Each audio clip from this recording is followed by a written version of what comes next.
Okay, Mr. Zahid, this is one part of it. The digital activism is one part of it, but there is an active economy attached to internet now. Do you think there is a realization of that at some level? Well, I think probably I can't understand what purpose does it serve, this kind of disruption or ban, and it may be temporary thing that may stop some kind of propaganda coming out from somewhere, but in the long term it will cost the country hugely.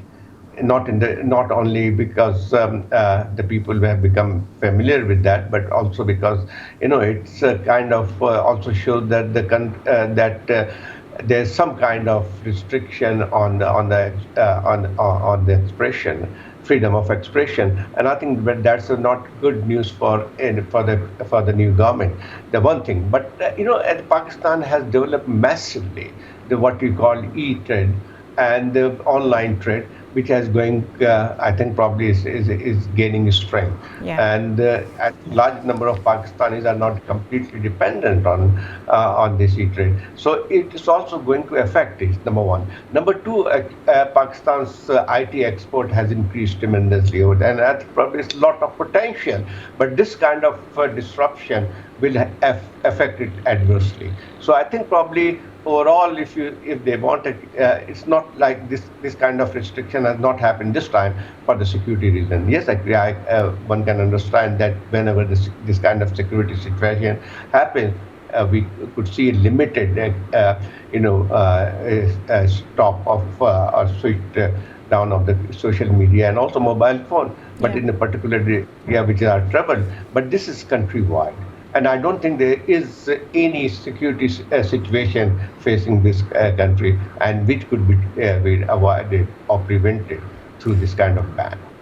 Well, Fahad, we have been talking about the multiple challenges of this new government. And of course, the first challenge is to handle a very fragile coalition where there are partners involved with diverse ideologies and interests. And this is going to, I don't know, last for how long with this government. But the very vocal thing is the PTI in opposition here. And that is something new, like we have not seen this active opposition, if I may say that, in the recent past. How do you see this government handling with that? Yes, you're absolutely correct. I mean, this kind of opposition, we are going to see after a long time. And also add to that two other factors, Onera. One, of course, that the former PTI, now SIC, we know that they are very good at opposition.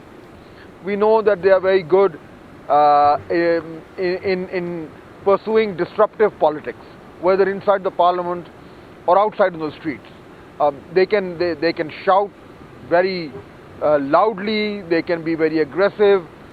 They almost revel in this kind of politics.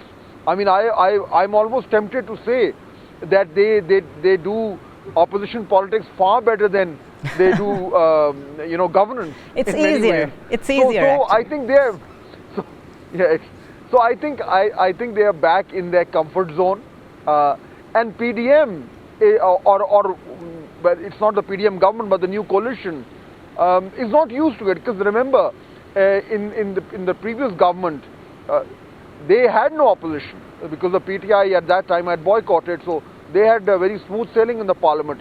So I think it's going to be a double whammy, both for the government, not just because they're not used to this kind of an opposition, but also because they're getting an opposition which is very large in numbers, which is very aggressive, which is just coming out of an election that they believe has been stolen from them, and which also, by the way, has a very large number of new people coming into the parliament, people who have had no experience of the National Assembly or parliamentary proceedings or any kind of an experience, which tends to mellow the more experienced one. So it's a new, fresh, more aggressive PTI / SIC in the opposition, and it's going to make life very difficult for the new government.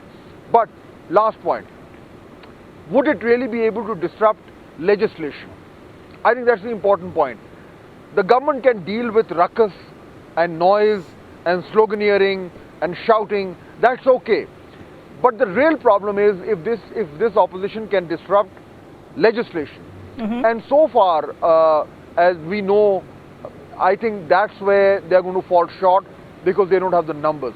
So as long as the government can push through its legislation, I think it will be okay dealing with the noise and the shouting and the sloganeering.